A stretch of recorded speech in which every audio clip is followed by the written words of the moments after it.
But So again, during that, like that just seems yeah, like another thing that we agree on. So what I'm yeah. not seeing is my subjective theory of value and your labor theory of value seem to be the same thing. I mean, the thing is this, right? Subjective theory of value cannot be disproven. It's you like you can always just explain it by like some it's just a definitional thing, right? It's like yeah, it's just a definitional thing. It's circular. It defines itself. Um, Whereas labor theory of value is not that, and that's the reason I prefer labor theory of value, because we can use labor theory of value in equations like the one about the price of a commodity, where you can explain why the profit is there, right? And so that's the reason I prefer labor theory of value. You can use it. Yeah, but the people who believe in the subjective theory of value also believe in the calculations you believe in.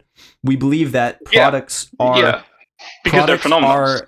Or products are a calculation of scarcity, the level that people value them. Actually, that might be the only two things. I can't think of anything else. Just scarcity and the level of people value them. That's how prices yeah, essentially exist.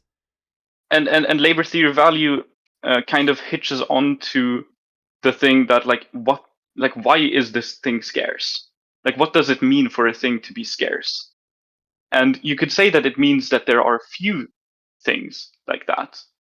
Um, but also that's or like there are fewer than there is demand and stuff. But then like why don't we produce more? Because like economy is not about like there being 10 things and then like that's like these 10 things are produced. Why don't we produce enough for it to not be scarce? And the reason we don't do that is because of it's not profitable, or it's not desirable because you have a monopoly on oil prices and you're the Saudi sheikh and it's 1970s and you're angry that the USA supports Israel, right? Like in those cases, you can like True. use supply and demand and these things to gauge a bigger profit, because again, at that time the US couldn't just easily replace oil. It took the US a bunch of man hours until they could replace that, right? But so back to it, if we agree on whatever the labor theory value, subjective theory value, Yeah. we have a good basis that we agree, and so I guess we can build from there. What would the Yeah, like, next well, step would you be? agree? Would you agree that labor theory value describes reality? Like, it describes the outcome of reality, So, using the kind of. context of this conversation in the way that you've described, yes, I agree. I agree. Yeah. But let Okay. it be known that the way you're describing it just sounds to me exactly like the subjective theory value. So in that Yeah. context, There it is definitely there does is sound reality.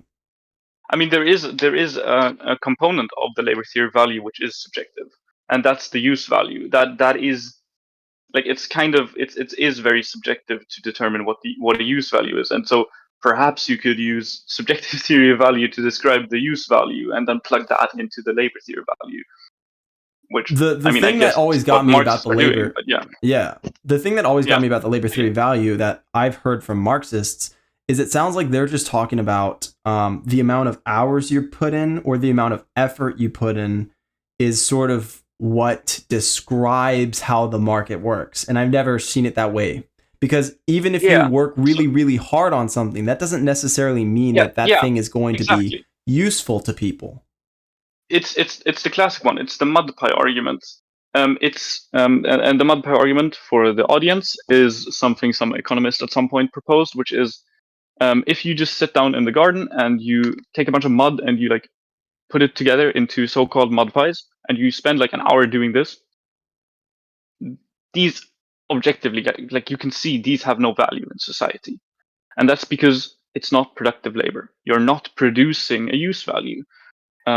And labor theory of value is often simplified as this thing: 10 hours in equals the equivalent of 10 hours of other commodities, which is it's an oversimplification, because it doesn't describe that. Rather, it describes the average amount of hours needed to produce this this use value, like not even that exact commodity, because of course there's competition between different commodities that satisfy the same need, like Samsung and iPhone, right?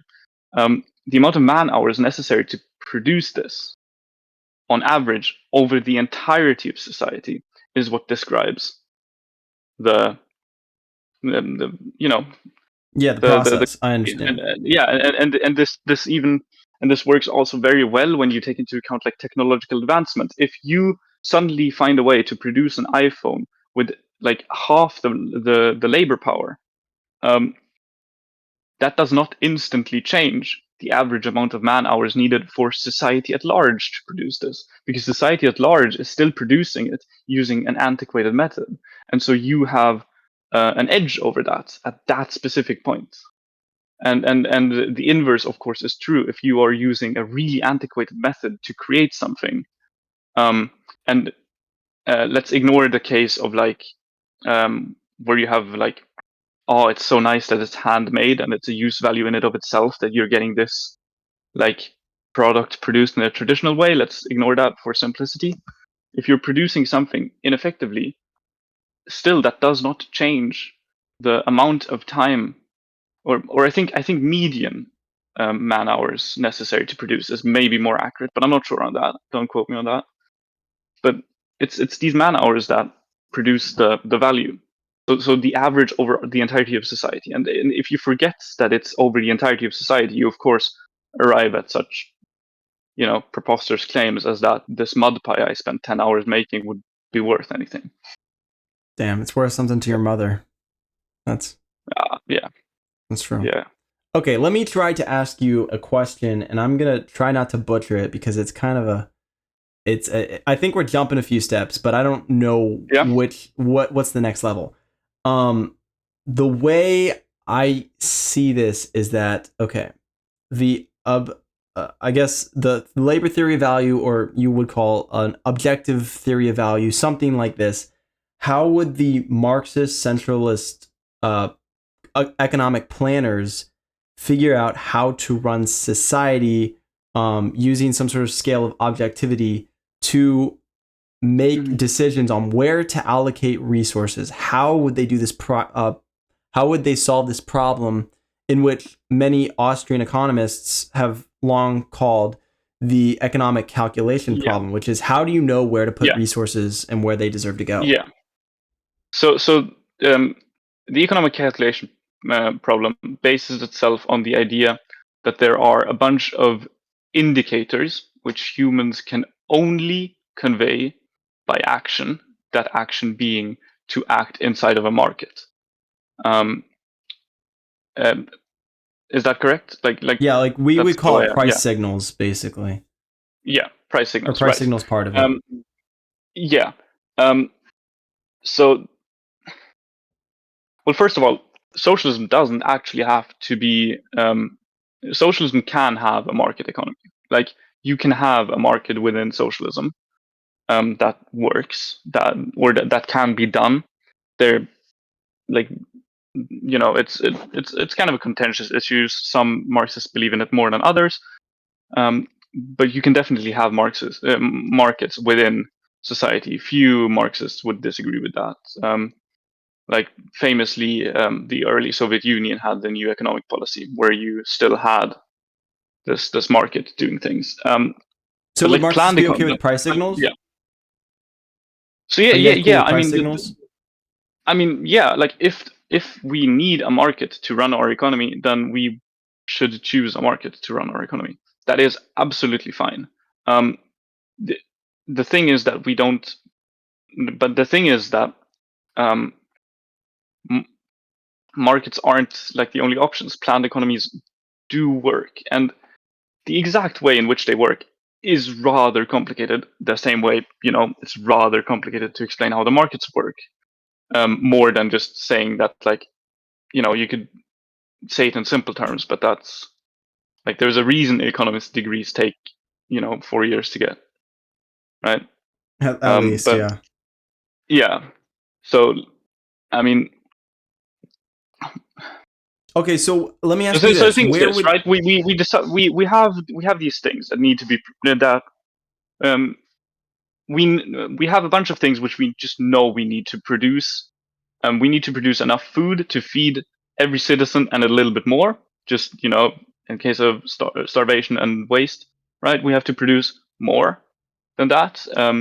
We know, or we can decide how many tanks we want to produce, and we can do these things based on those um, things. I mean, most of the time, like these signals you're talking about in a Marxist planned economy, in a worker state. I mean, you could replace that in a number of ways. The way you can replace it is that these signals, rather than traveling through a market, travel through worker councils and are in that way inputted into the planning system. Like, we don't believe that every single, like, we just don't, like, um, these market signals, they become relevant only at, like, or they are relevant in capitalism at all points, but in socialism, these kind of actions that you, like, these signals that can not be conveyed via words, right? They only really become, like, relevant when we're talking about producing these, like, niche consumer goods, right? Like, how many underpants with a dot should we produce, or how many of this kind of shirt should we produce contra another kind of shirt? Like they're at the niche part. Because you can, and like the Soviet Union proved this, you can feed a population using a planned economy. Um, and I Sure, know but like what I want to know people is kind of really, yeah. what mechanism do you use, or like what measurement do you use? If you're cool with price signals, then that makes sense. But if you're not using price signals, what mechanism do you Yeah, what are we using? use to see the demand for Yeah, a certain so product? this goes into, like, the the science of planning a socialist economy, which I'm going to have to admit is not my forte, but of course I know a little bit about it. I mean, more, it's just that, like, we have the signals travel via word instead, kind of, or like you could devise any number of systems. We Marxists don't spend our days sitting around and trying to devise the perfect socialist system. That's just because we believe the socialist system, even the perfect socialist system, will come only out of class struggle. It cannot be just invented, because, again, we believe that society creates the ideas, not the ideas society. So we aren't trying to, like, perfect society and then impart this perfected vision upon society. That's a misconception about Marxism that many have. So, like, the exact way the future socialist economy that I believe will exist, the exact way that will work, I don't know, but you could explain it in any number of ways. You could have some kind of ordering system. Like, if we believe that technological advancement will advance very, very rapidly and or it will continue to advance, then you could feasibly see an idea where every single commodity is made to order, where you go into Amazon and you say, I want this, and you say, I want this, and da da da. And then, you know, there is the cost needed to produce it, and you pay that with your labor vouchers for something through this centrally planned system, where when you put down that order, we produce it. And maybe we have stocks on, like, back stock on some commodities, and occasionally we may overproduce, which is also an issue in capitalism. Overproduction happens um, a bunch in capitalism, right? Where you just accidentally produce too much of a thing and you can't sell it anymore. That's an issue which systems have. But Right. no one can predict So the future, right? so But if I yeah, had to regress capitalism in like an average store, this is what I would see happening. Like if America was never capitalist and it was instead communist, and we take these two yeah, parallel but worlds, yeah, I I'm have one just issue creating with a that. But go scenario. ahead. Oh yeah, sure. Well, I'm just creating a scenario so that we can look at the two different situations. If we were to regress capitalism and look at like the differences between the markets, um, so the way it works now in capitalism is that people will get ideas for things they want to do, and they will they will take a risk and they'll create something like an old granny will make a sweater or something. And she's like, I like to make sweaters. So, and I made a lot of extra sweaters. So I'm just going to see if anybody wants these. And then she starts selling them. But like an essentially planned economy, people would not be taking risks because the authorities would be telling people what to produce, right? Yeah, yeah, that is actually a thing, and I kind of believe that some industries aren't really they don't really work that well when you centrally plan them. Like for example, restaurants. That's just I mean, you kind of need the passion thing, right? But the thing is, like, especially with like, oh, you produce sweaters. Like, if you really like producing sweaters and you like producing nice sweaters, you can produce nice sweaters and then give them to other people, and other people can and like you give them to people you like, right? Or you give them away to random people. But Um, you're not allowed to have money for them. You can yeah. only give them, right? As gifts. I mean, there is the thing is that the notion of money, there is the concept of the labor voucher, which can function as a way to make sure that you only receive as much as you work, which can be necessary in some socialist economies. The way a labor voucher functions is you can buy commodities for this. You cannot buy capital. You cannot buy a factory by just saving up a bunch of these. Um, and this kind of thing where really the only thing we're restricting is ownership over means of production. Because if we are still in a state where capitalism exists maybe in another country, and we're rivaling that, or we're still trying to battle the remnants of capitalism in our society, like having private property, like that creates a risk for the system that this capitalist will just outcompete the socialist system, and will take power again, which will Wait, remove so power from the worker. are you okay with Yeah. like market capitalism with exception to buying like geographic property, basically? Is that the only thing you guys restrict, No, geographic property? no, no, no. So like the capital also includes, I mean, machinery. Like the thing is, there is this difference between what we call private property and personal property. There is property that you use in order to gain the use value from it, which is ev- um, everything you own. I would wager almost everything you own, with the exception of perhaps stocks, is personal property, because you own this commodity in order to consume it.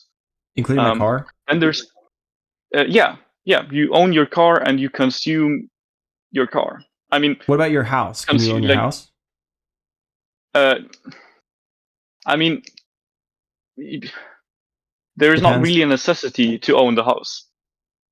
Or rather, the thing is, you have your personal, like, yeah, your house is personal property, but it doesn't have to be like, you can just be, you can tell them like what kind of house you want, and like, we look at what houses exist where no one lives at this point, and then like you get one of the free houses, and like you get to choose between the different free houses that exist, or something like that, which is kind of what we have right now, just that there is this additional thing of like who has more money.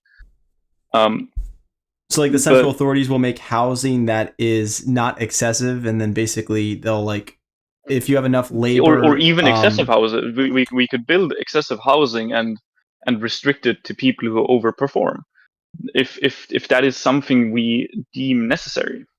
That is absolutely something that can be done. There is Marxism, like socialism is not, or in the stage of socialism, uh, where we're still struggling against capitalism, um, or there is no reason to like inequality. If it is necessary to do something, then let's have inequality. But I think it's that's worth some time actually too. What Marxists classify as socialism and what we classify as communism. Because I remember I watched this video of you talking about what's his name, Spooky Scary Socialist, yeah. and you disagreed with his concept of socialism, which is because call one thing socialism, and you call another thing socialism, and it's not really the same concept that we're referring to.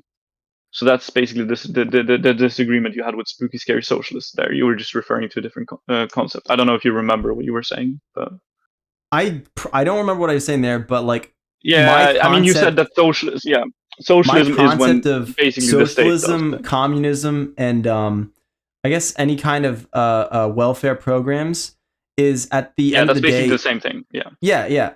I see it all as the yeah, same thing. It's just different parts of the economy that you're socializing.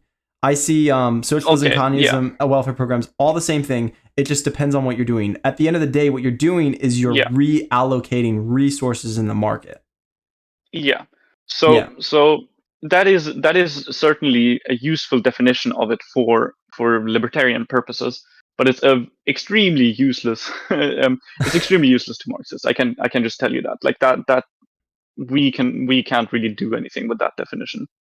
Um, because what we define as socialism is a pre-stage. Like let's first define communism. Communism is this idea that class struggle can be solved. This entire contradiction can be solved, and classes as a thing can be abolished.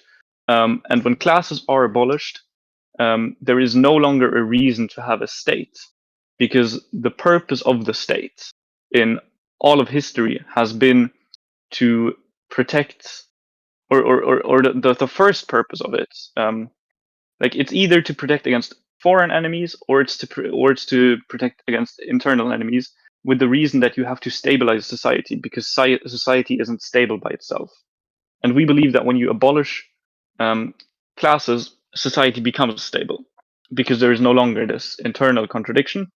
And this is, of course, the communism, stateless, classless, moneyless, is only possible if essentially the entire world is this way, right? If a commune is doing something else, or if some island is doing something else, that doesn't matter. But the vast majority of the world would need to be socialist before this transition can be made.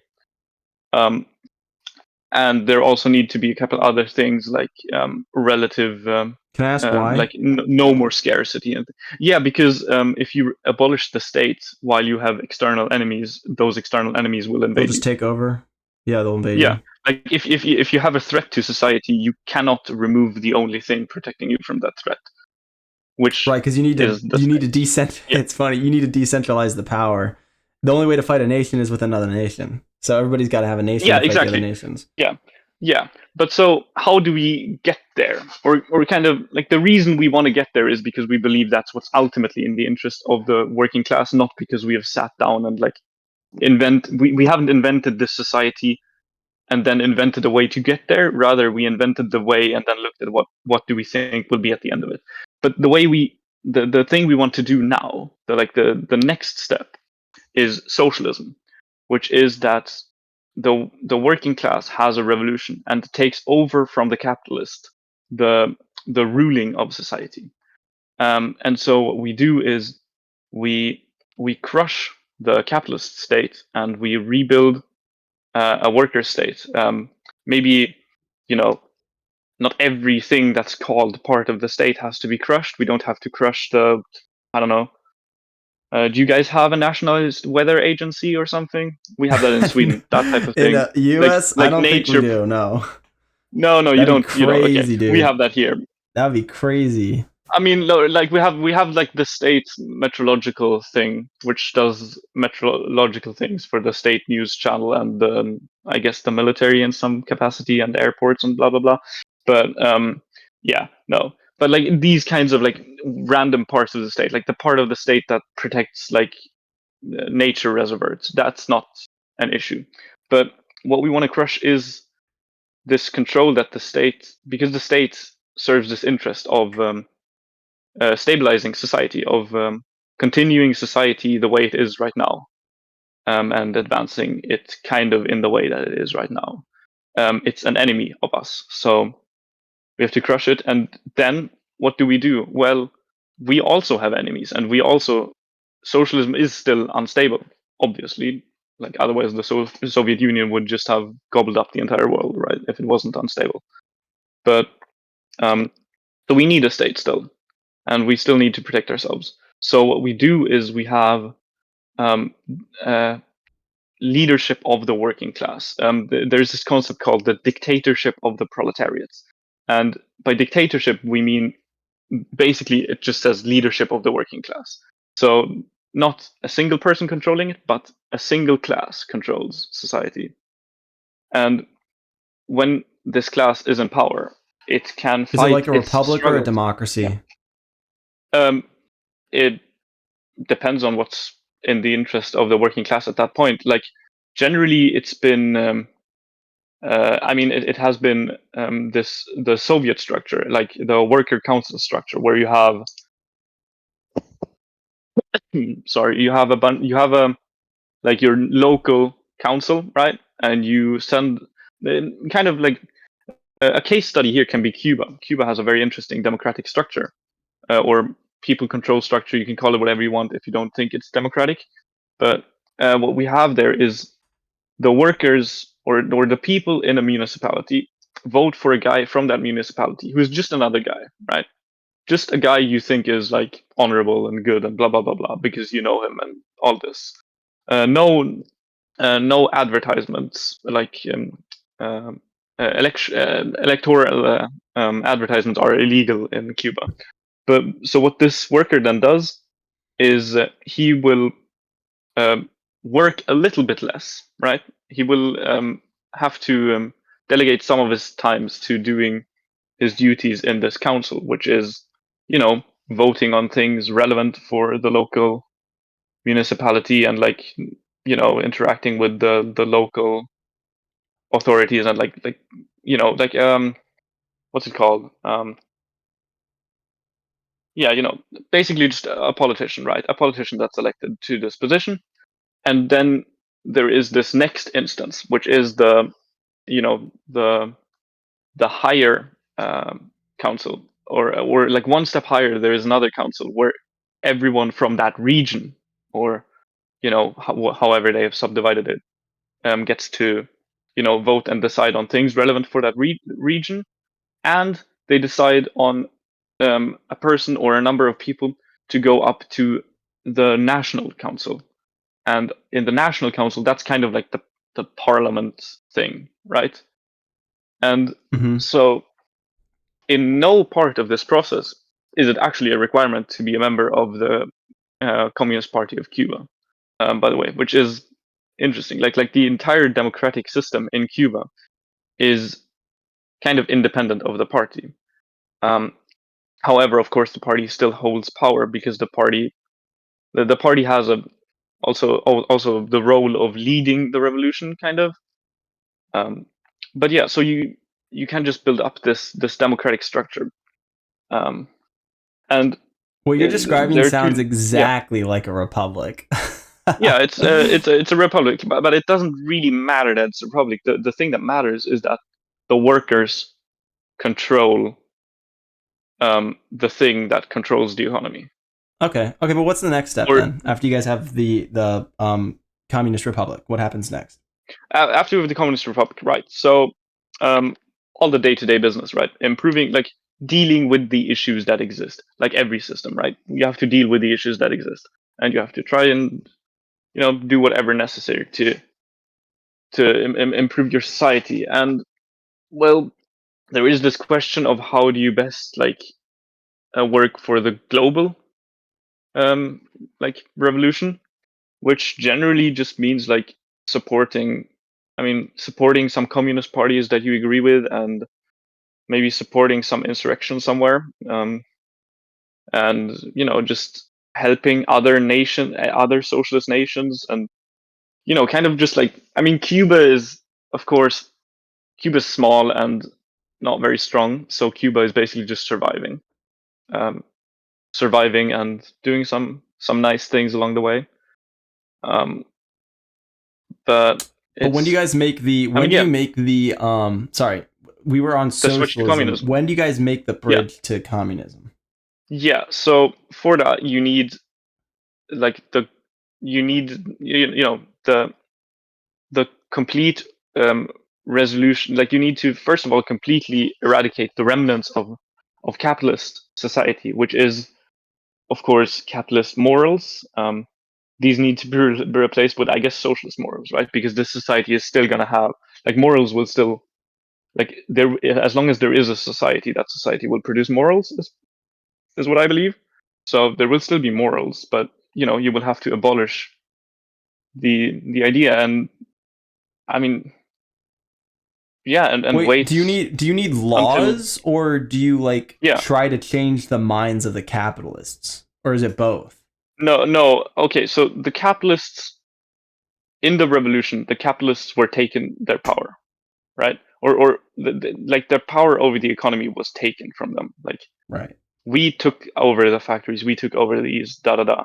And maybe some parts weren't taken because they weren't necessary or possible to take, or because it was too much effort to take them, or da da da. And these things, like, for example, Lenin's new economic policy, where they had, they still had a little bit of, what we call petit bourgeois, which is basically, if you're a capitalist, but what you're doing is you own a business and you do a bunch of work. Like, classic petit bourgeois is like, a one-man business, a two-man business. That's petit bourgeois, basically. These kinds of businesses aren't the primary enemy of us because they do not hold that much economic power. That you're producing, like, I don't know, homegrown potatoes and selling them or something, that's not really an issue. The issue is if you're using other people's labor to do that. What if they're So, what if they're Joe Rogan? What if it's Joe Rogan and you yeah, have hundreds podcasts of illegal. millions of dollars? No more podcasts. No, you can no more. You cannot have podcasts. No podcast. No podcasts. No podcast. No Reactionary. streamers. No Yeah, no, streamers. no streamers. No streamers. Go touch grass. No, but I mean, the thing is, wealth that's like left over, and like things that are left over, don't necessarily need to be reappropriated. Like, in the Soviet Union, they took people's houses because they didn't have enough houses, and there was that one guy in every village who just had a big fucking house, a way too big house. So yeah, we take that and we cram in like a bunch of families, like more families, right? Um, but for example, if you aren't at an acute, like, if there are more houses than people, then there's no issue. Like, you don't have to take people's houses at that case. Like, for example, in the US, you guys have, I think, like 27 empty houses for every homeless person. That's like, okay, so we just give everyone a house, easy. Which I think highlights a very, like, that's an inefficiency of capitalism, right? Like, the fact that you can have 27 empty houses and still a home for every single homeless person. That's Yeah, like, that does sound pretty inefficient. Is that true? yeah. 27 I houses don't know for. how up to date. I don't know how up to date that statistic is. It might be like 2 or 3 years old, but I doubt that it's changed a lot. Okay. And the reason it is that way is because the housing market's booming, and like, people buy houses to wait for them to like go up in value, and like, yeah, I mean, Well, that would make that's a sense if we had a complicated issue. housing bubble. If we had a housing bubble, that makes a ton of sense. I mean, maybe you do, maybe you do. I mean, why are the houses that were bought for $50,000 20 years ago, why are those worth so much now? Yeah, but Yeah. they're probably like, I wouldn't be so confident that it is a bubble. It can be explained by just like mechanics of capitalism. Like, doesn't have to be a bubble. It can't just be like a weird thing the market does because for some reason that's more profitable than giving everyone a house. I I mean, disagree. I think capitalism artificial. can describe it. I mean, yeah. No, like, it's an artificial scarcity, right? So Yeah, like, exactly. if you, yeah, it makes no sense. Like, if you own a house, you don't want the price of houses to go down. And so, like, because there are a bunch of like interests that, like, because there are a bunch of like the private equity and blah blah blah, and like these big things that own a bunch of houses, they don't want the price of houses to go down. They'd rather have 20% of the things they own, um, be empty than see the price of houses fall by 25%, right? Right, And right. so, But they keep it up. back to communism.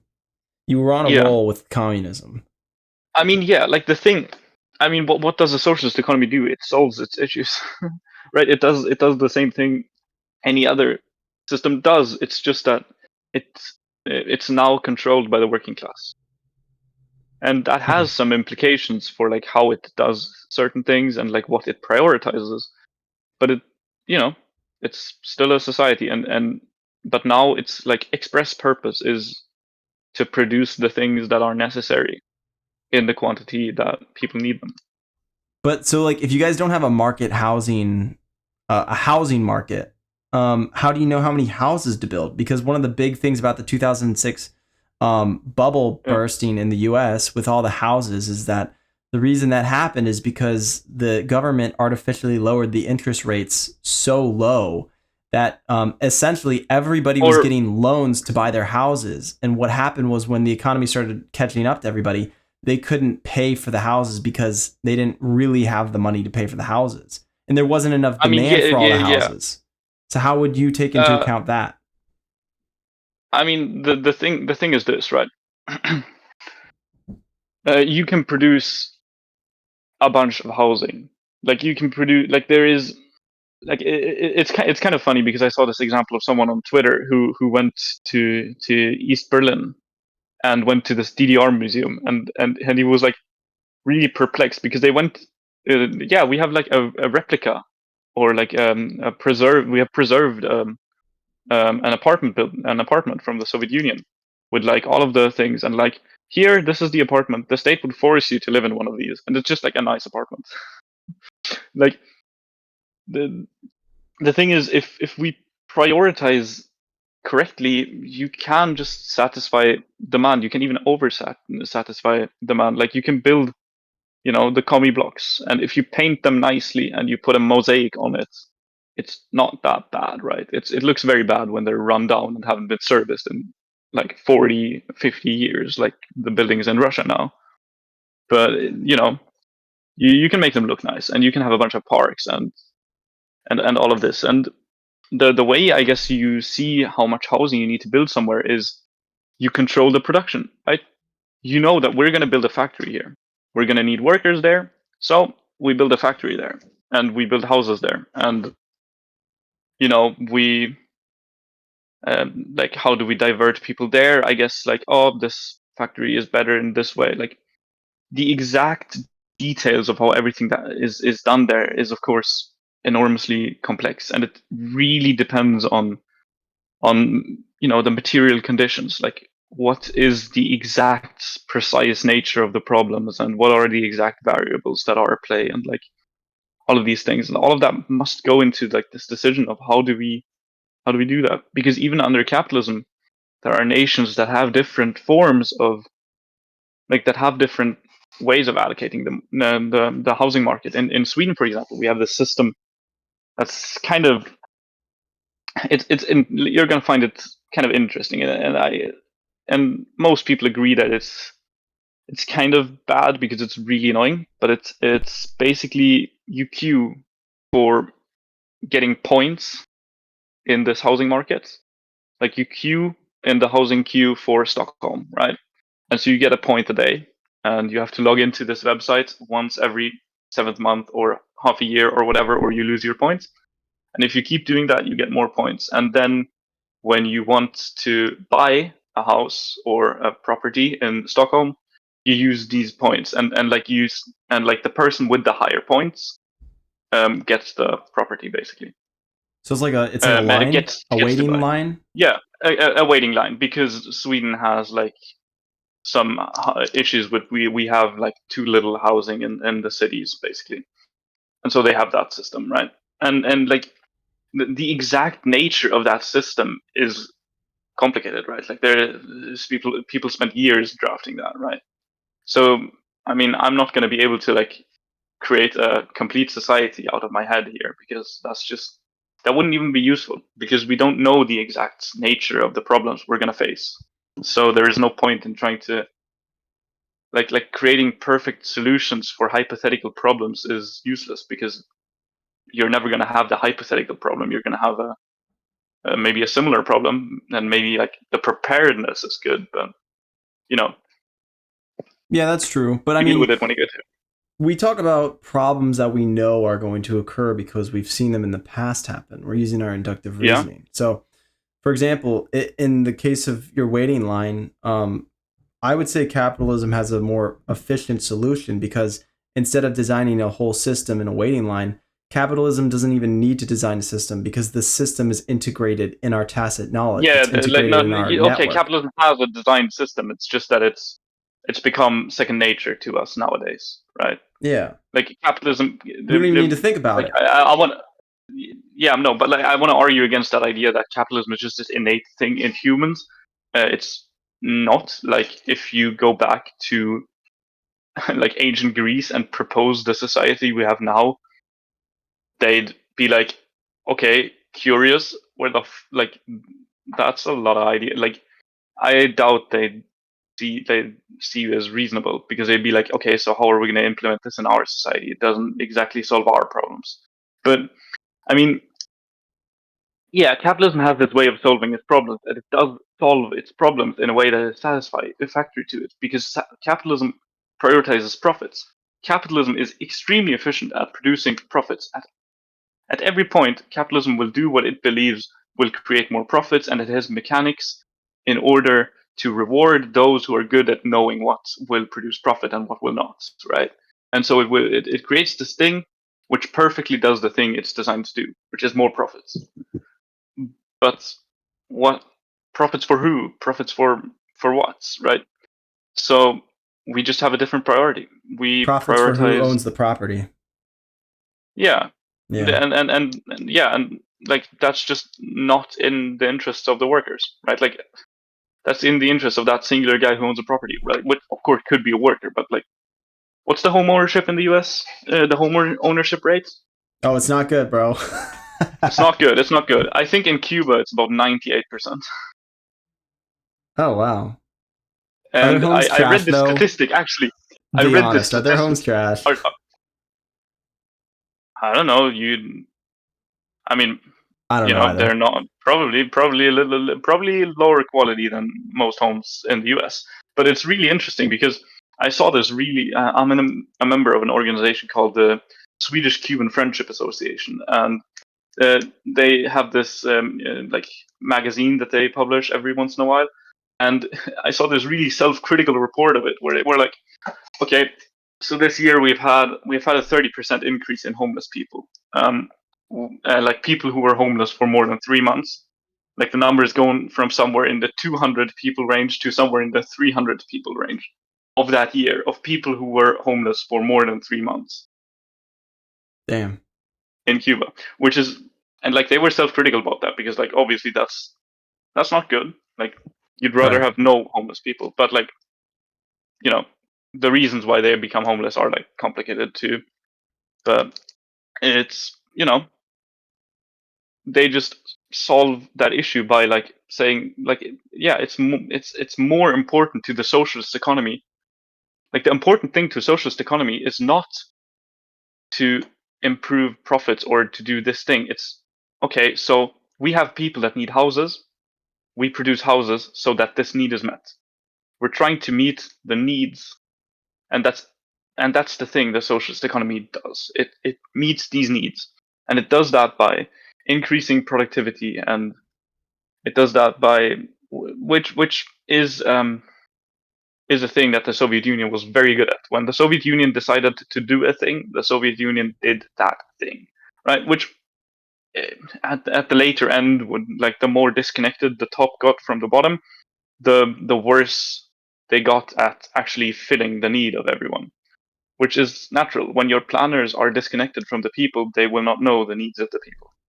So, like, um, most reasonable Marxists have good criticism of the Soviet Union. That's like a necessity for you to be like a Marxist that has like a proper, like there are these people who just like read the Communist Manifesto and like just middle school communists. I think you know the phenomenon where like people have like this communist phase where they're Middle school communist for 3 months. communists.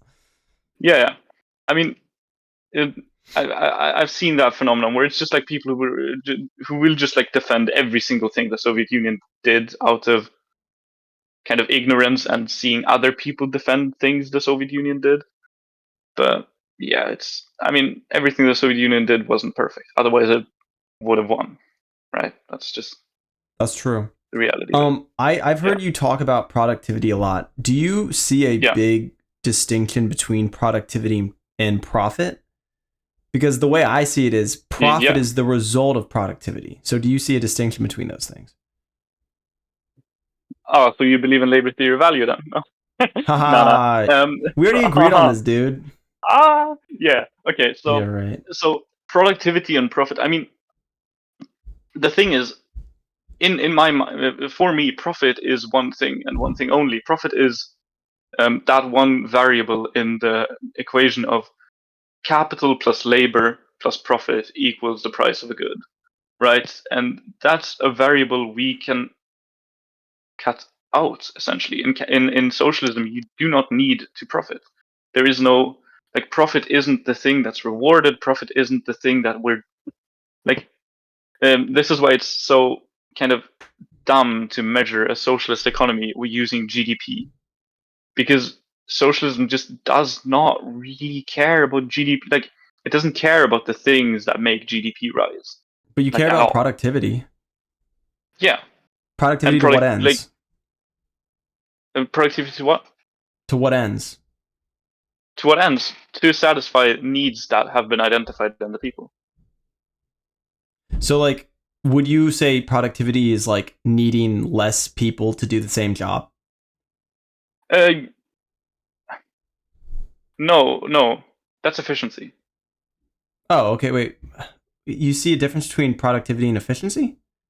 Yeah, of course. Productivity is so. If we can look at the so okay, we have the Soviet Union. We're producing tanks, and this year we produced 1,000 tanks. Next year we produce 1,500 tanks. That's just an increase in productivity.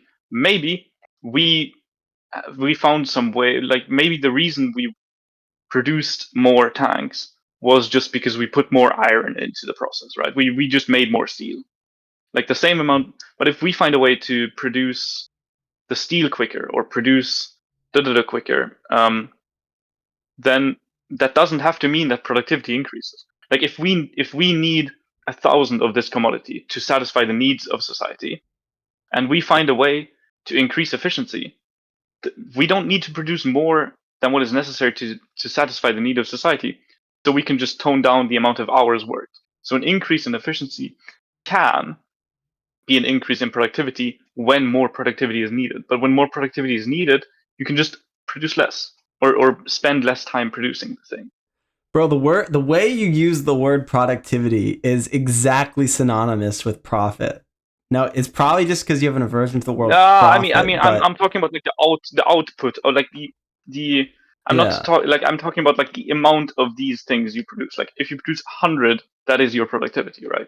Whereas you're talking about like when you sell 100 of these, you get the Well, profit. because you already Is the said way profit is surplus. Profit is surplus. yeah. So in the same way that Profit is productivity is a sorry, surplus. or no, profit is surplus value, which is a surplus value is just the amount of hours you work on a day that don't go towards reproducing your wage. That's what profit is in the Marxist term. Or Okay. Wait, so the distinguishing thing is in profit you're not getting back your wages, but in productivity you are. or I mean, like if we allocate 1,000 hours to a process, um, and we keep this fixed, right? We're going to continue to allocate 1,000 hours to this, or what did I say? Did I say 100? 1,000, whatever, abstract 1,000. number. This stays the same, and we have an increase in efficiency, but we keep allocating the same amount of man hours to this. Then the amount of pure commodities produced will be higher, right? because with less hours, like if it takes an hour to produce this commodity the last year, and now it takes half an hour to produce this economy, but we're still spending the same 1,000 hours to produce it. We're still going to, last year we produced 1,000 of this good, and this year we produced 2,000 of that good. That's an increase in productivity due to an increase in efficiency. But for example, we could also just increase productivity by, oh, so it takes an hour to produce this, but we want 2,000, so we're going to allocate 2,000 hours to it. Whereas profits is, or whereas profits is this concept in capitalism where where after you sell the good, you're left with more money than is needed to pay all of the parts to produce the good, right? Mm-hmm. Like if you paid this much for the hours, you paid this much for the resources, you paid this much in rent, blah blah blah blah blah blah, all of the factors, and then you know you can increase that by increasing the price or by doing all sorts of things which are just not relevant to the socialist. Like there is no reason for a socialist economy to, like, the monopoly. Like, socialism is a monopoly, right? Like there is a monopoly. Right. The state has monopoly on everything, but this monopoly does not have an interest in raising prices. It does, like, there is no reason it could raise the prices because there's no one else producing this. There's no one else selling it. We could just make a lot more money. We could get a lot more labor vouchers for this thing, but there is no reason to, because because increasing profits, more like numbers on this profit thing, is just not the thing that socialism cares about. Okay, cool. Um, damn, I had something I was gonna say and I totally forgot. It was about. Oh, I forget. I totally forget. Yeah,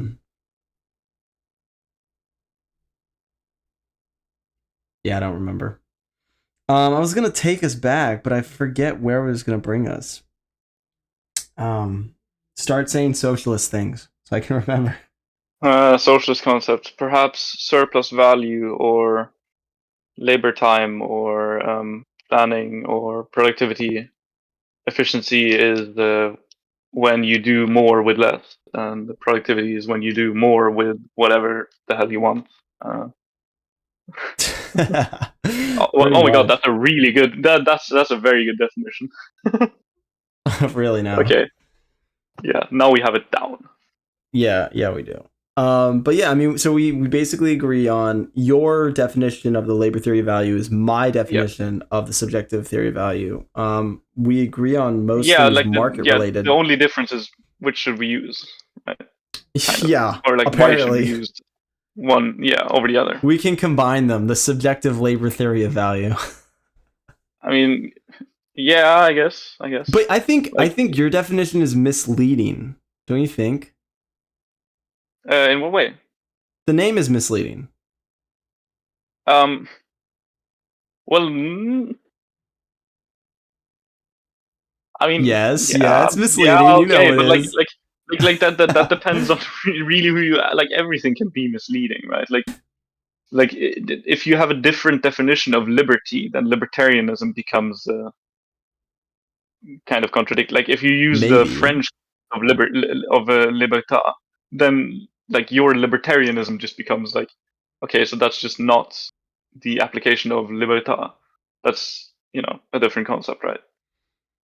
Yeah, that's fair. But like labor Yeah. theory value, like labor is what, like one quarter of everything in that calculation or something like that, right? It's Yeah, not a no, big part of it. It's a small no, part. but yeah, the reason it's interesting, like the reason the thing, labor stands behind not 100% of the value of the commodity, but it stands behind 100% of the surplus value of the commodity. Like it stands behind 100% of the profits.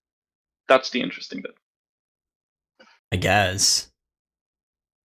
Yeah, because like what we're talking about here is just, I mean, the classic way to explain it is like if you're working whatever kind of menial job. What do you do part time? Um, I work in retail. retail. I Okay, stock yeah, things on shelves. you stock things on shelves. Yeah. So that becomes also kind of metaphysical. It's a lot easier if you're talking about someone who like actually creates the commodity. You still create value in your work. It's just it's not as like easy to see as when you have a guy producing I'm a chairs. third It's party like transporter. That's all I do. yeah, but there is this example that's often used to teach Marxism, which is if you have a guy, right? Like so the capitalist buys tools, he buys workbenches, he pays for the things that are needed for this for producing chairs, and then he pays you to produce chairs. You get paid um, $10 an hour, arbitrary, and in an hour you produce a chair. This chair is sold for let's say $100, and let's define that. If we divide the costs, like if we take first of all the cost of the wood and the cost of the nails, and then we take the cost of all of the things which are used over which are used multiple times, and we divide the cost of each of those things by how often they can be used. Do you understand why we're doing that? So that we can see how much exact money flowed into the creation of just that chair. Right, right. Um, and let's just arbitrarily say that this amount is $50, right? Um, so he paid for $50 of resources, tools, and all these things, and then he pays you $10. And with that together, a chair is created. You work an hour and you create a chair, and this chair generally sells for, let's say, $100 or $70 or whatever. The margin isn't relevant. The relevant thing is that there is a margin. And the only thing in this process that can explain why, like the reason that an unassembled chair is less worth than an assembled chair is because work went into it, right? And so this is like the first explanation of it, which of course then in order to apply this to society, you have to get into all of this of average amount of hours and blah blah blah. But that's kind of the thing. The worker produces a bunch of things, and he is not paid all that he's worth. Rather, that pay goes somewhere else, and he has no control of it. Um, and there is this nice little mistake that you can make where you then go, okay, so in socialism, everyone just gets paid exactly what they produced, right? They just get exactly the amount that they produced.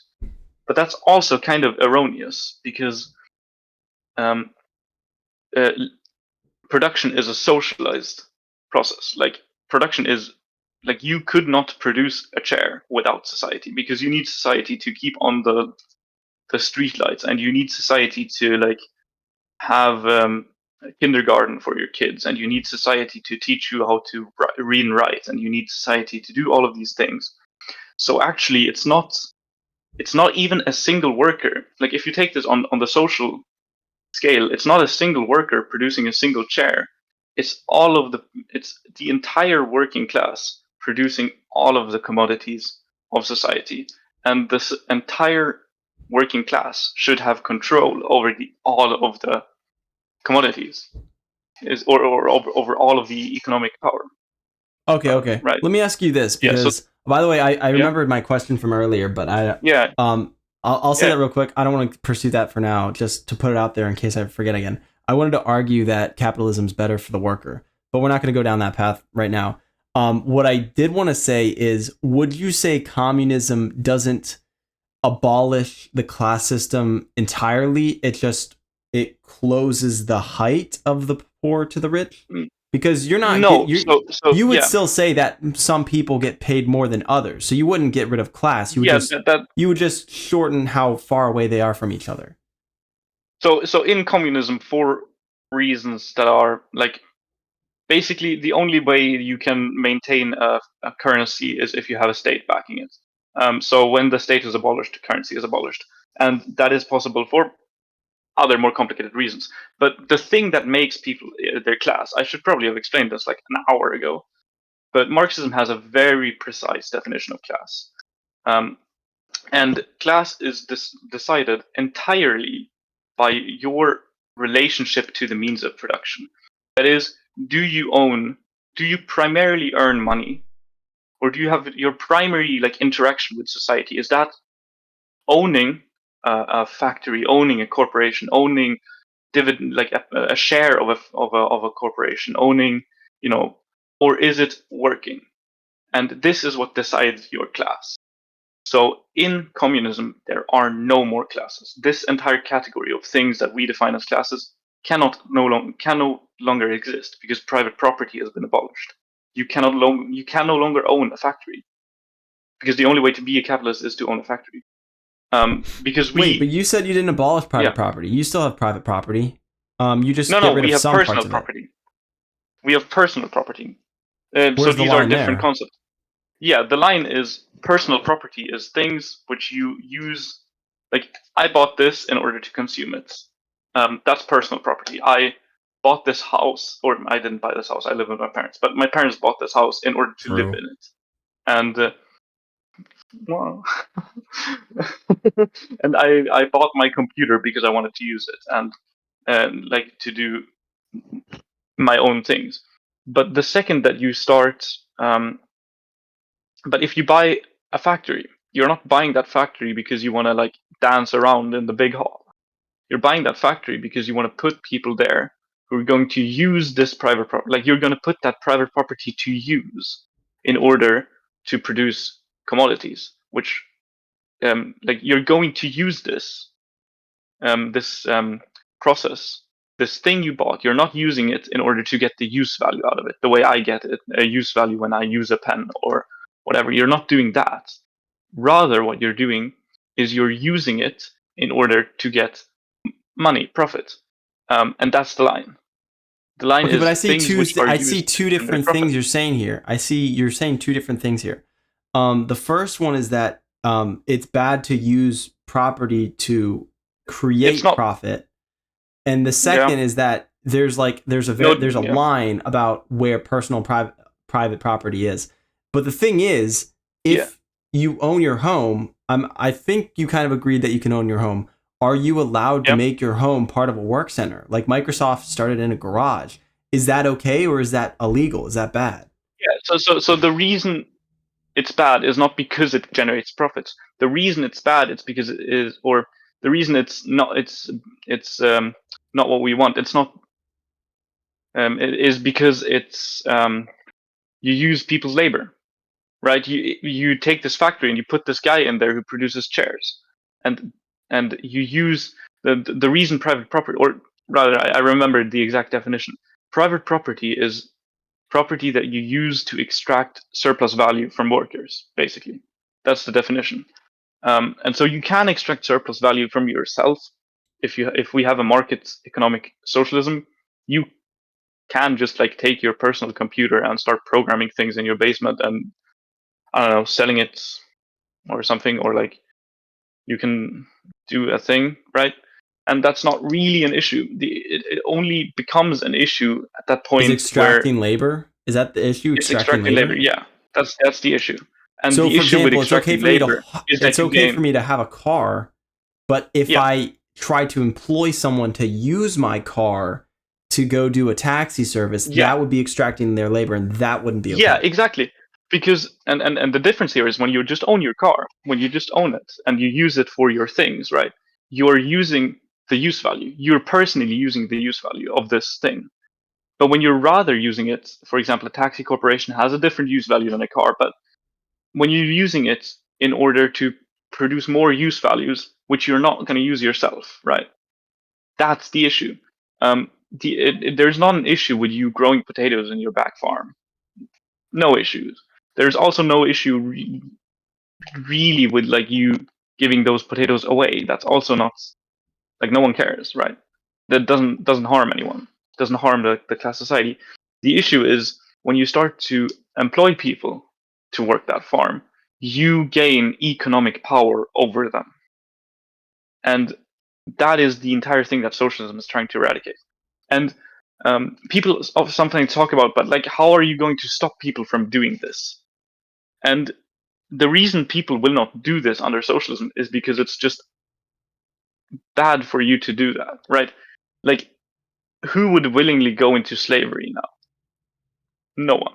No one would like Mm-hmm. just willingly become a slave or willingly become a peasant. And kind of the same thing is going to happen in socialism with willingly becoming a wage laborer, like willingly becoming a worker to a private person. That could become a reality if we're in a socialist, if we're in a desperate state, right? The economy is failing, and we like this big black market arises, right? At that point, that becomes an issue. But that's an issue then. Like the reason a black market arises in socialism is because the socialism has made a mistake, right? And that mistake needs to be corrected. And I believe the mistake probably can be, or like those types of mistakes can be corrected. Okay, I So want to like bring if you back so yeah that I understand this yeah really well. I yeah understand that the extraction of value is one of the things that communists don't like, but there must be something else, because if it's just the extraction of labor you don't like, then you would be okay with someone potentially owning a yacht. There's something else to it, yeah right? we're More than the fine. extraction of Like labor. yeah no. So if we take I the mean extraction of labor, yeah let's put that to the side and let's yeah discuss the other thing that you yeah. don't like. So owning a yacht is not really an issue. The reason it is like something communists hate right now is because the only people who own, and when we're talking yachts, I'm not meaning like the small Dante boats. I'm The big ones. referring to the big ones, the really big ones. What time is it? Yeah, the really big ones. Um, like the only reason you're able to have those is because you've extracted a bunch of value from people, and you're now kind of throwing it away on this like this piece of useless luxury, right? You could just as well sit on a public beach, or you could find a beach somewhere far away and you could have your privacy, or you could have a small boat and do your boating things, right? But no, you extracted a bunch of labor from people and then you spent it on this useless thing. So that's why you kind of see communists hating on luxury sometimes. It's not because the luxury itself is bad. It's because we regard Is it just the because they value don't need it's it? bought with. Is that it? Stolen. It's stolen. No, yeah, kind of. Or is it because they But the real excessively issue don't is need it? because the real issue is that they bought it with stolen money or stolen, right? Extracted value. They bought it Well, with money we're extracted sidelining from that workers. issue, so that you can't use that Yeah. because we're sidelining. You need to have another So reason yeah. So for that, then there is, if you have not, if we ignore the extraction of value, there is no issue with owning luxuries. No issue no matter how at all. big. No, I mean the thing is that like doing things in society, like you can't just do one thing in society. Like you do multiple things. Like right, if you want to buy something, you have to get that money from somewhere, right? But like Mm-hmm. let's theorize that you're this ultra surgeon, and for some reason, like the socialist empire pays you a bunch of money for it. Yeah, you can do whatever you want with that. That's not an issue, Okay, right? so for example, if there's no extraction of labor and Trump, like say, bought a Trump's tower for only him to live in and Yeah, his family, would that be okay, or is that too excessive? yeah. I mean, it, I mean the thing is we're it's kind of hard to like talk about this because like the thing is no one would build a Trump tower with a single apartment in it, and like a single apartment that size would not be allocated on the socialist market. But like if you somehow built or got a hold of that, and I mean, people would get angry at that. If there are other people who don't have houses, people would get angry at that, right? And there is an issue. Mm-hmm. If there is an issue with homelessness in society, then we should not spend our man hours producing luxurious housing, kind of. But so yeah, I mean, but if there is enough housing for everyone, if we can produce luxuries, if people want luxuries, then the people shall have luxuries, right? Because what I'm trying to understand is maybe you are okay with private property, but you Yeah, just no, don't. that we have a different concept. We have a You different want concept of a private property. you want a legal system that is very extensively regulated in how we have worker contracts. But I'm trying to Yeah. understand So if it's a what I'm private what property we're issue or talking if it's about. a worker contract issue. Yeah, when I'm saying private property, I'm referring to property used to extract value from people, right? And when I'm talking about personal property, I'm talking about property that you yourself extract the use value from. You have this concept of private property that includes both things for personal use and things for profit. Um, but we Marxists see that there is a use in making a distinction between those two things because they function fundamentally different in society. Like they serve completely different purposes. Like a car in a taxi fleet serves a completely different purpose than the car in your driveway. Right? You understand that, right? That's true, but Uber kind of blurs the line there, don't you think? Yeah, or Uber blurs the line. I mean, It blurs the line because you can go get a yeah, part-time it job does as blur the line. being a taxi with your own personal car. Yeah, so I mean, at that point, the private property, that's the thing, right? Like complicated things in society, like Marxism, you can apply it to that. It's just that it is then complicated, and you have to look deeply at the business to see what is here the private property, and it's the servers and it's the code for the app. That's part of the private property, and also like the car kind of, I guess, does it become private? Nah, I wouldn't say it becomes private property. It becomes kind of like, like if you go to a job where they don't provide you with clothes, it's like your clothes at that job, right? You still need clothes, you need shoes, but your job doesn't provide you with them. So they are just personal things that are then forcibly used in the process of producing value.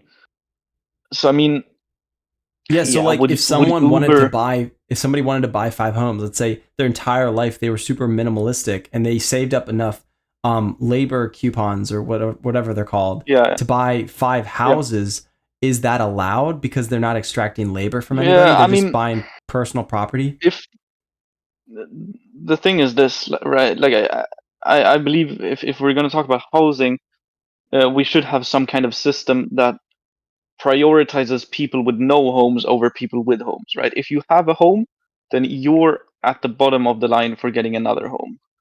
Um, like Mhm.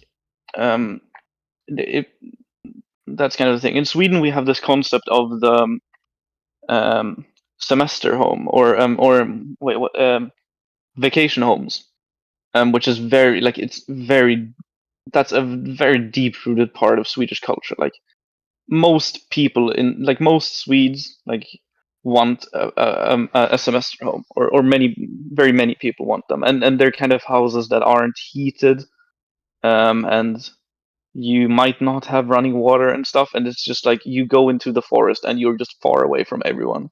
Very Swedish thing. But like Cool. I mean, it sounds cool. these kind of things, yeah, it's a luxury. It's a thing that if we can produce it and people want it, we produce it, right? If we cannot produce it, if there are other things, if there are more important things to produce, then we produce those instead. But And I the mean, reason I'm getting at this is yeah, because like if you want a fair system, shouldn't you allow people to be able to if it really is an yeah, equal playing field where everybody's getting paid the same amount, are some people allowed to save their vouchers for bigger purchases, or do are they not allowed to yeah. save I their mean, yeah, vouchers? yeah. That would be the only reason to have vouchers, so that you can allocate like resources in order to have people work harder.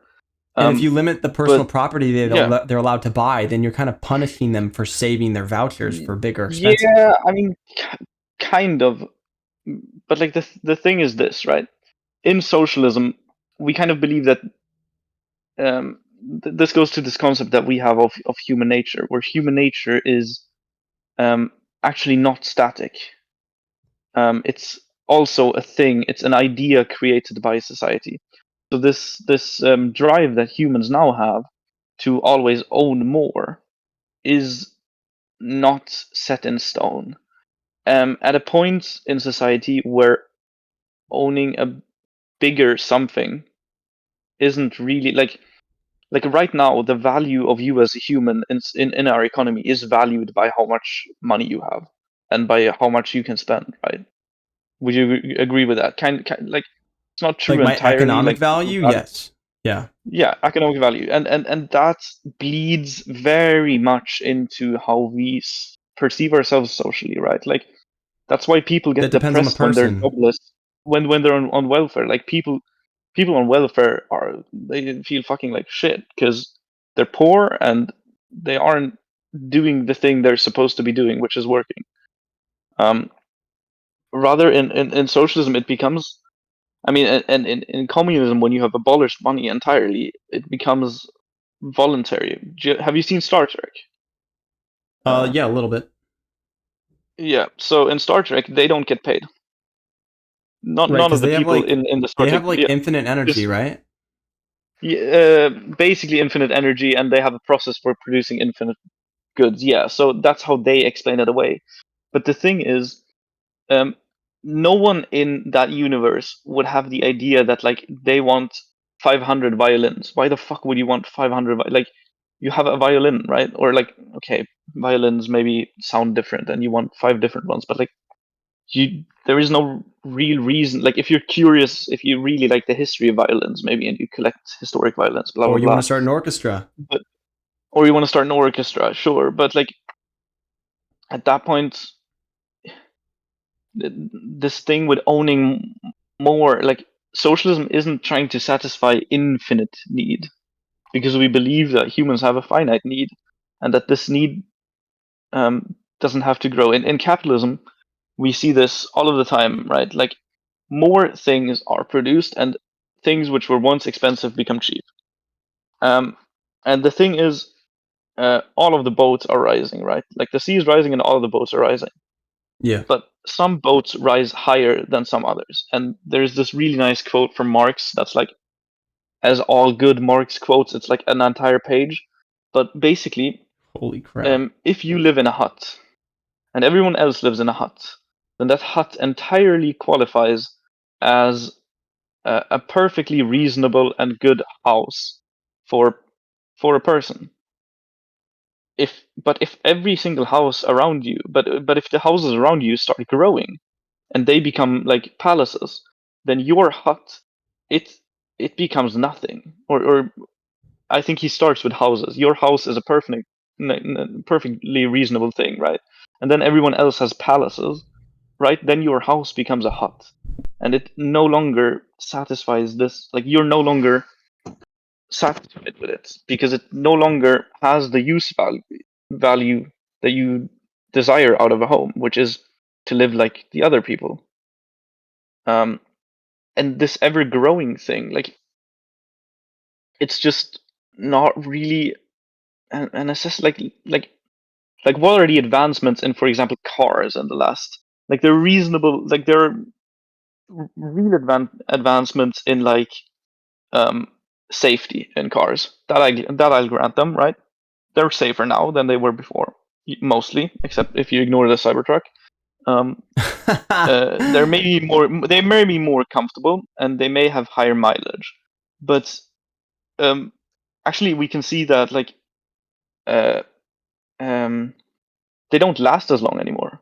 Back in the day, you'd buy a car and you'd own that car for 30 years, or that car would at least run for 30 years. You might replace it because you've gotten a better job, but that car would run for an long, long time. But that's just not profitable. So you create cars that break after 5, 10 years, or that become really annoying to drive after 5, 10 years, or whatever, and you create an artificial need for more. And this artificial need for more, I mean, it's artificial. We can just not have that. Yeah. I mean, I don't even And disagree that that's necessarily the case. I think that Apple phones I yeah, think that exactly. Apple phones are kind of, easy to break, or at least they used to be. Like I once got an Yeah, iPhone that I inherited an iPhone from like a friend that they weren't using it anymore, and I used it for a little while, and then it kind of like broke suddenly, and I was like, what the? And it seemed like a scam because what are we on, like the iPhone 15 now? It kind of seems like a scam that they're yeah. making a new iPhone every single I think year. even 16.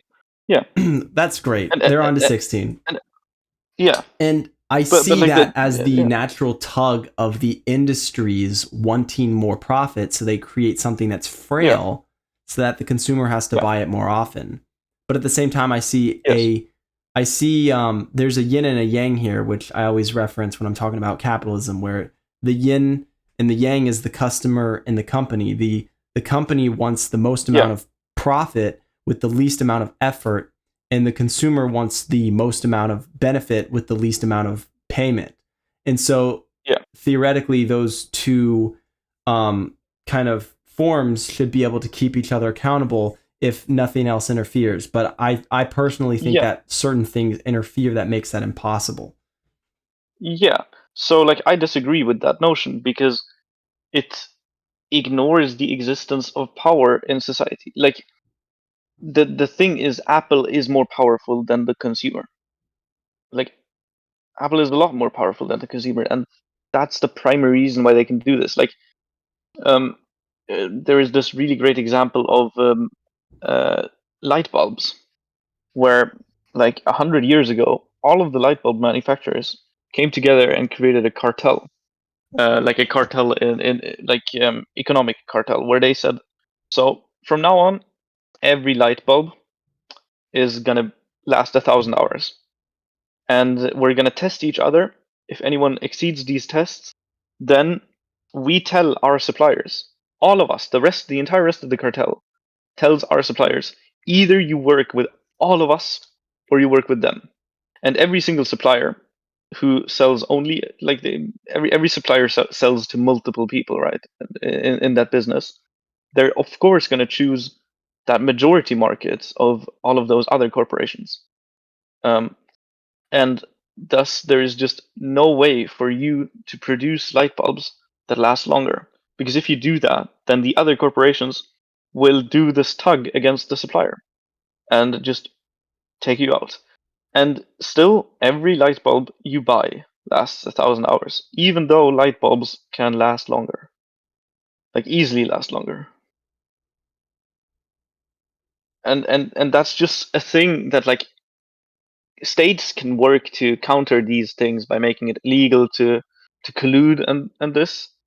But at the end of the day, it's more profitable to create a monopoly. It's the most profitable thing to create a monopoly. So if you don't stop people from creating monopolies, they're gonna create monopolies. Because it's just because then like if we have half of the industry in company A and half of the industry in company B, it's and they have a profit rate of, I don't know, 30% or whatever.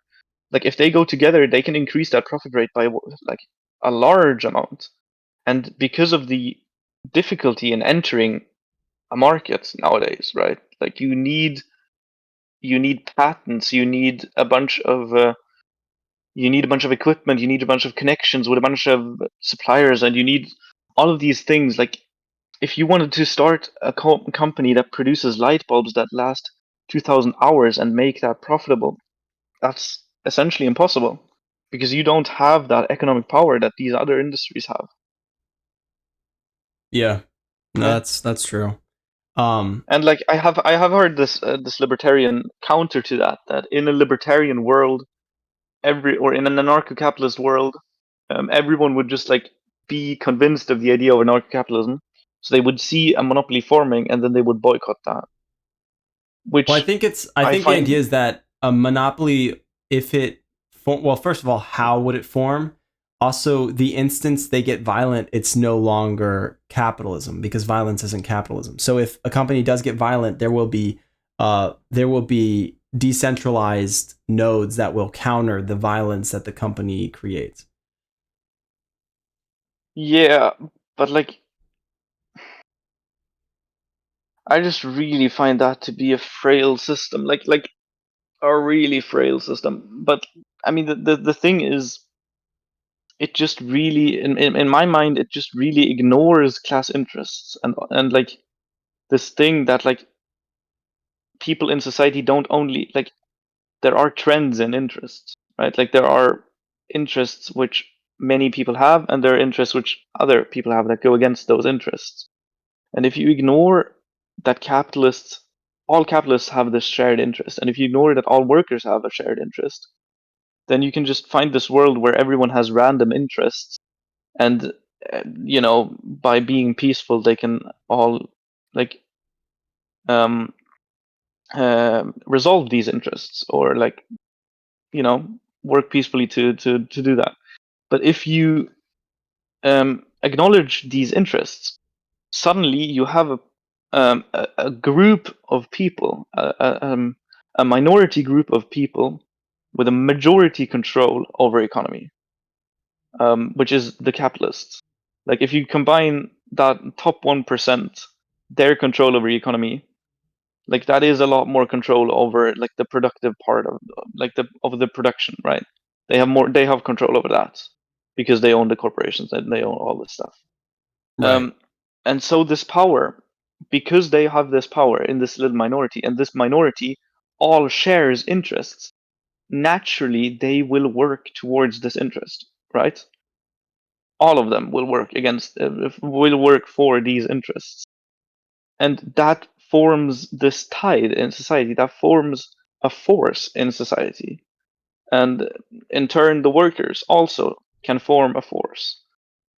Um, Okay. and it's yeah, Well, listen, I have to get going soon, but dude, I've really enjoyed this conversation. I don't know how you felt about this conversation, but I liked it a lot. yeah, Would you be interested in having another one in the future at some point? yeah, yeah, definitely. And I think there, we can exchange like these texts, because like I'm not the greatest Marxist of all time. Like a lot of the things I've said, Marx has said in better ways before. Yeah. Um, so like yeah, I and wouldn't know. I mean, I think you did a you pretty good job explaining your yeah, positions. I do have some questions still about like how everything runs, especially the line between personal and private property. That's a big question I've always had about Marxism, is like how to yeah, distinguish the two things there. But no, I think you did a pretty good job of explaining most of the positions. I think I learned more about Marxism, communism, how it works, how it's intended to work. I appreciate that your labor theory of value is far more comprehensible than any other I've ever heard before. So yeah, that's cool. But yeah, I yeah, definitely like to talk with you in the future. We could probably organize something. Might even be able to get. I don't know if you have any friends that would be interested in also talking. I don't know. You said you were in some sort of club or something. yeah. I'm in an organization, Revolutionary Communist Youth. Cool. I mean, yeah, I know I don't know if you some. have anybody else, any friends or whatever that would want to talk, but I could always bring King Oh. Sithis on and we could have like a 2v2 discussion, or we could just do Yeah, another one on one too. That works. Whatever. But yeah, definitely enjoyed this conversation. I think it was respectful. I learned a lot. And do you have any closing thoughts? yeah. Well, I really think people underestimate Marxism. Like I've been looking for people to debunk Marxism, and it's just like they kind of scratch at the surface of a concept, and um and like they build a straw man, and then they beat that straw man, and suddenly they've destroyed the entirety of Marxism. And it's just like I found no really satisfying attacks upon it, because it seems like people are just ignoring the fact that Marxism is a bunch of concepts that are built upon together. And if you just take one of those concepts in isolation, you can poke some holes at it, but only if you ignore that like those holes are filled by another concept, kind of thing. Like Hmm. I really think people should look into like communist theory and Marxist theory, and like really understand, and really read, like get it from the horse's mouth. I oftentimes anarchists or anarcho-capitalists and libertarians get their knowledge of capitalism or of communism from people debunking communism, and that's just not a good source for it. Yeah, Interesting. Yeah. Well, yeah, I maybe next time I can be more aggressive in trying to attack communism, or yeah, next time you could cross-examine me, kind of like I cross-examined you this time. about capitalism. Yeah. But either way, definitely a lot of interesting conversations we could have there. But Yeah. thank you, Tobias, right? Thank you for coming on, Yeah. bro. I think we had a Yeah. good What was your name? conversation. Actually, I You can just call me think I Mr. forgot. Kai or Kai or whatever is my Mr. Kai. YouTube channel. Yeah. Yeah. Well, yeah. Um, Thank you too. I've also enjoyed this. yeah, thanks, bro. Anyway, I'll message you in the future and we can talk some more later.